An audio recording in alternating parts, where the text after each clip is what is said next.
Hey everyone, Caddy here, and welcome back to A Month of Terror!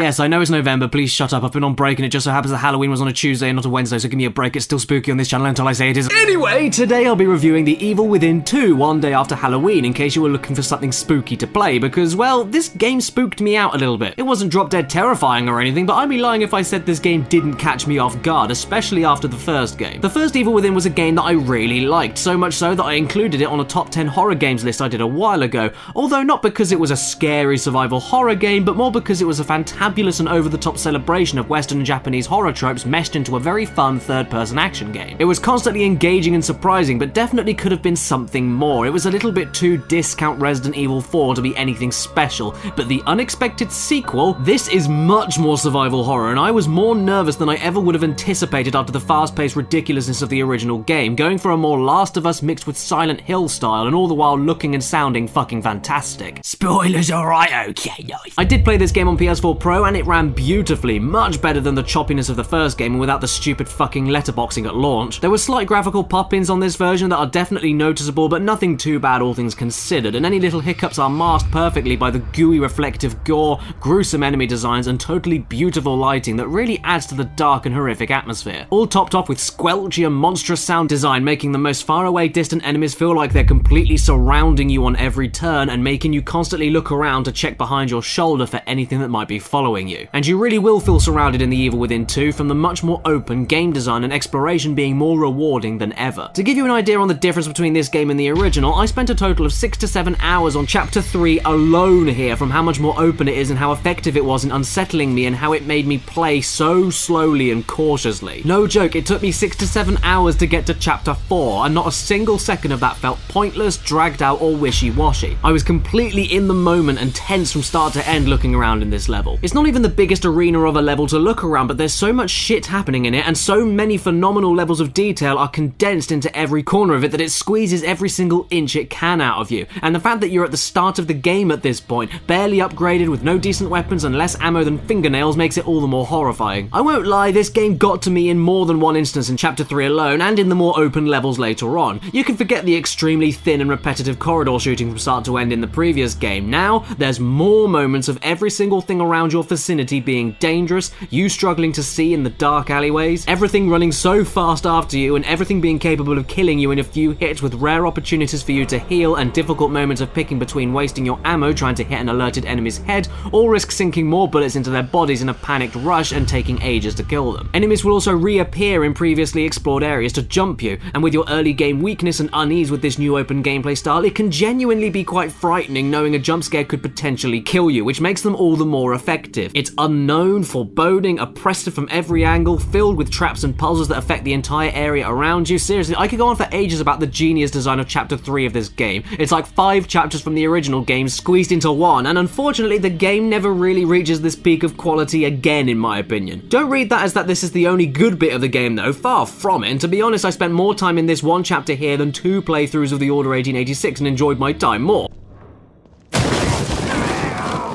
Plus, the rest of the game is still great fun and very tense, so it's not a huge problem really. It just does peak here before slightly dipping from excellent to really damn good for the rest of it. The game, I would say, was about 60% open chapters against more linear chapters, which are still very well done, with horrid tight corridors and fucked up monsters still stalking them ready to end you, and many more unpredictable moments that are much more classic Resi than anything The Evil Within 1 tried out. I just don't think that the later open area chapters set in the city streets of Union, the digital city created by the main character's supposedly dead daughter, are as good as this early portion. Still great though, and with more difficult threats to compensate for your leveling up, but just not as pure survival horror as the opening hours. With the more linear chapters, I'd say that they felt a lot more like Dead Space than anything else, with the amount of unexpected things happening and bleak, uncomfortable atmosphere, but I can't say much more about them, seeing as they are how they look right here. They're just better controlling, better looking, and a little bit more frantic and panic-inducing than 1. And what I did love in the open chapters were how the more linear side missions and exploration quests you discover on your own are spliced together. When you find houses hiding away computers that can take you even deeper into the more optional linear content in the form of the labs that the company behind this machine you're in could observe the progress of the city that you're in. And at the end of these treks could be rewards of better weaponry or ammo pouches, totally essential things and not something that you just find in the main part of the city or on an unmissable pedestal like you'll find in the original game as you're going along the linear track. You could totally miss the sniper rifle and how to repair it, the shotgun, crossbow, more or less everything if you don't overcome your fears of overnumbered odds against you, ambushing you unexpectedly and throwing the occasional mini-boss monster at you that gives you a high of living on the edge, not knowing what's coming up or how to deal with it even if it does come up. Especially in the moments when you're walking around in linear and open chapters alike and the room gets suddenly cold and then you have no choice but to drop what you're doing and hide from this horrific one-hit kill enemy. I'm making everything sound a little bit overwhelming, I'm sure, but with the limited ammo, stealth is still a good component and one that knows how much is stacked against you in these open areas, and so gives you more seconds, generous amounts of time actually, to escape and hide away in a bush or behind a box after an enemy attacks and leaves itself distracted. Groups are a little harder to do this trick with, but it's still possible, and with the limited ammo, some parts can be a total fucking scramble. I must admit I do ever so slightly miss the matches and lighting up enemies mechanic from the first game. It was a little bit cumbersome, but it really gave the evil within a little bit more identity.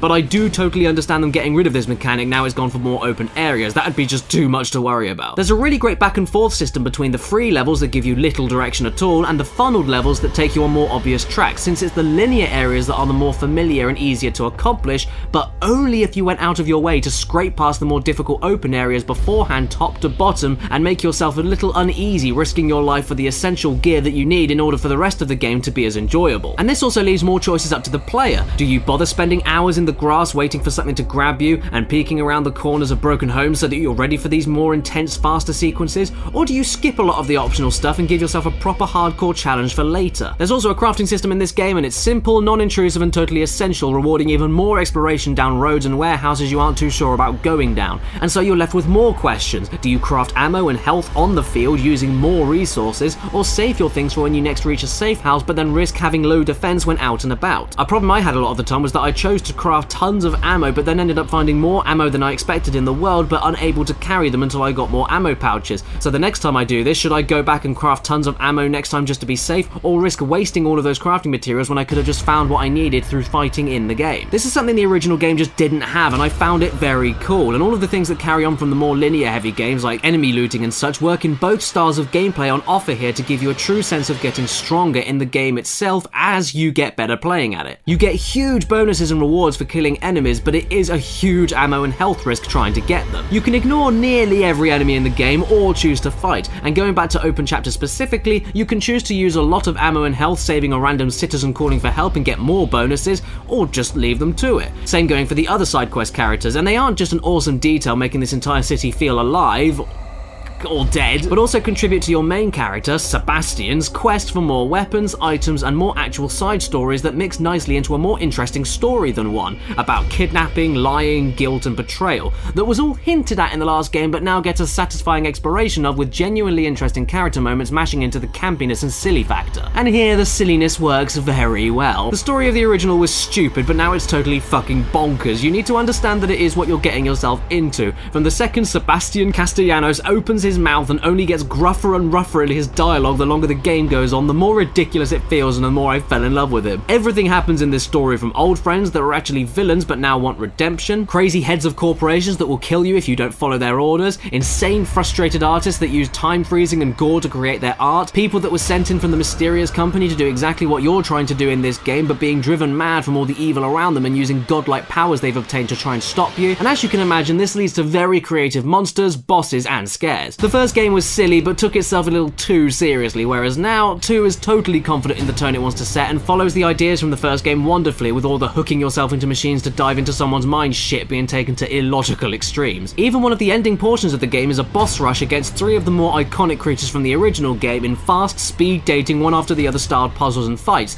that are not as frustrating as they are in the original game but do provide a decent surprise and challenge. And the ending boss is just completely fucking nuts, with incredible visuals and acting as the meat between the delicious toasty bun of an unexpectedly emotional and epic climax with sweeping orchestral stings and decent drama that made me realise that true heart and soul went into the ridiculousness. Confidence of storytelling, people. It can make or break suspension of disbelief. I do so ever wish that the controls were a little bit better though. It's much smoother than the last game, but with still a few of its own slightly jerky problems, like whenever you smash up a crate to pick up one-use, one-hit kill axes, ammo, health, upgrade, goo, weapon upgrade parts and the like, why does it take weirdly fucking long to then have the actual command to register to pick the item up? I got hit more than once trying to rush and grab something and go because of this, and I also got hit more than once from a slightly wonking aiming reticle that doesn't take into account how close you are to your target. So you'd think a shotgun blast this close up would work safely, but no, you fire directly over the enemy because that's where the crosshairs are. This doesn't make much sense to me and created unnecessary precision when enemies were already up in your face ready to kill you, so precision shouldn't be a priority in this situation. I will give the game one thing though: when you're hiding in bushes and can't see anything around you, just go into aiming mode and then you'll cut through all of the leaves while still in the safe blanket of stealth. That's a nice workaround there. Oh, and finding the other Bethesda game models hiding around the game and adding them to the virtual detective office that you're in, that's adorable. And so are the shooting mini games in there as well that aren't just hard as hell and really fun, but also grant you tons of really generous rewards as well as practice. It's well worth doing these, especially the app-styled block matching game. This was so fucking addictive. Shooting the wiggly colours that have tons of colours attached to it that not only gives you huge points but extra time, and then shooting the extra time turns everything around that time that you hit into the same colour, meaning more chances for combos. I spent longer in here than I care to admit, even though it was pretty difficult. And even better, New Game Plus gives you tons of shit for a replay at a higher difficulty. New costumes, new weapons, more upgrade juice, and even the fucking piece of shit letterbox if you want to make looking around a very look-around heavy game impossible. So yeah, overall I massively enjoyed The Evil Within 2, and for a 20-hour survival horror, it managed to engage, entertain, and frighten me more than once for me to highly recommend it. It's far from perfect, and like I said, the pure survival horror kind of vanishes after chapter 3 since you get massively rewarded really early on for overcoming your fears of death in a freakishly familiar setting, and the controls can fuck you over a few times. But the risky change of pace and design from the original, more involved and confident funny story, and tons of rewarding optional content spliced around great linear action and really tense open segments left me satisfied, so I'm gonna give this game an 8 out of 10. If it's your birthday today while watching this video, happy frickin' birthday to you, and please remember to stay beautiful. Thank you so much for watching this review on The Evil Within 2, everybody, and special thanks to all of the people on the screen right now who have supported this channel through Patreon with all of the YouTube adpocalypse and like the advertiser-friendly rubbish going on. You guys are saving this channel, so thank you, thank you, thank you, thank you. And special Patreon thanks to the top tier supporters: Jugza Jaxa, Omar Matu, Patrick Ferguson, Basil, Andy Ellis, Robert Alamsha, I Have a Portal Gun, Gamerman, Kane Stewart, Ellen Rilpley, I see all you did there, Uni Hermit, Kirsten B, QB, Nathan Young, and Nicole Ganara. Thank you, thank you.